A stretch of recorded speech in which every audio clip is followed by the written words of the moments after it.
Parfaitement, ils s'en vont et je fais comme eux. Parfaitement, ils s'en vont, j'en suis fort... Non. Parfaitement, ils s'en vont, j'en suis fort... Il connaîtra bientôt parfaitement chacune de ses répliques. Voilà, c'est bon, ça. Dans l'intimité de sa loge, Gilles David, comédien, a des dizaines de pages à réviser. Car comme souvent à la Comédie Française, lui joue en alternance 2 pièces différentes. Je répète l'hôtel du libre-échange, donc je suis sur l'hôtel du libre-échange. Quand ça sera fini, je penserai à Scapin et voilà, il faut procéder par case, quoi. Voilà. Mais le cerveau arrive à faire le tri. Bah pour l'instant, ouais, ça tient. Un savoir-faire et une énergie qui font depuis plusieurs siècles la renommée Mesdames et messieurs, en scène, s'il vous plaît. De ce lieu mythique.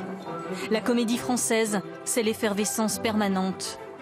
5 œuvres différentes jouées chaque semaine en alternance. Une troupe de 56 comédiens, mais aussi maquilleuses, habilleuses, accessoiristes. La ruche, comme on l'appelle ici, s'anime chaque jour pour que la magie soit au rendez-vous tous les soirs. Qui s'appelle rentrer dans la peau du personnage. Allez. Bientôt le filage pour Gilles David. La dernière répétition générale et en costume d'un classique de Feydeau. On marche autrement, forcément, avec ça. On parle autrement, on marche autrement. Eh bien quoi? Qu'est-ce que c'est? Dans l'hôtel du libre-échange, le comédien joue le rôle d'un client bourru et les hésitations qui existaient encore 2 heures plus tôt se sont visiblement envolées. Parfaitement, ils s'en vont, j'en suis fort aise. Ici, tous les décors et les costumes ont été dessinés par Christian Lacroix. Le travail du couturier fait partie intégrante de chaque mise en scène et du jeu des comédiens. Il est 17h. Pour changer de numéro. Derniers ajustements avant la première du lendemain. Isabelle Nanty, metteur en scène, doit bientôt libérer les comédiens. Et puis la panique, elle monte, elle monte, elle monte. Car plusieurs d'entre eux joueront une autre pièce le soir même. Ils switchent comme ça. Ça, c'est une capacité incroyable qu'ils ont tous à passer d'un univers à l'autre. Et ce sont des athlètes, en fait. C'est des athlètes des sentiments, mais aussi des athlètes physiquement. Retour dans les loges, à 45 minutes de l'entrée en scène de Benjamin Laverne. Il a le premier rôle dans Les Fourberies de Scapin. Quelques étirements pour tromper le trac et un peu de potion magique, comme un rituel. C'est un petit breuvage de plantes, je sais pas quoi. Il y a de l'eucalyptus, il y a plein de plantes. On se refile nos potions entre pensionnaires ici.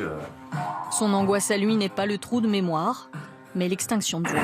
Si ça arrive au début du spectacle, si tout d'un coup on va mal placer sa voix, qu'on hurle et qu'on s'enlève un vernis de voix, ça, on le traîne pendant 2 heures et on le sait tout de suite.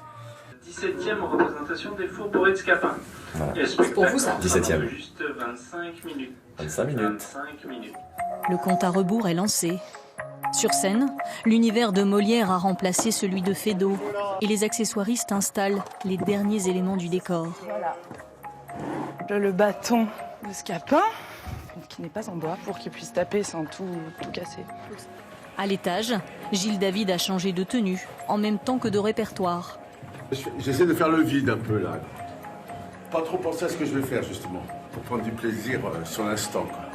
Quelques étages en dessous, 862 spectateurs sont au rendez-vous. Dans la maison de Molière, Benjamin Laverne sera Scapin jusqu'au 11 février. J'ai sans doute reçu du ciel un génie assez beau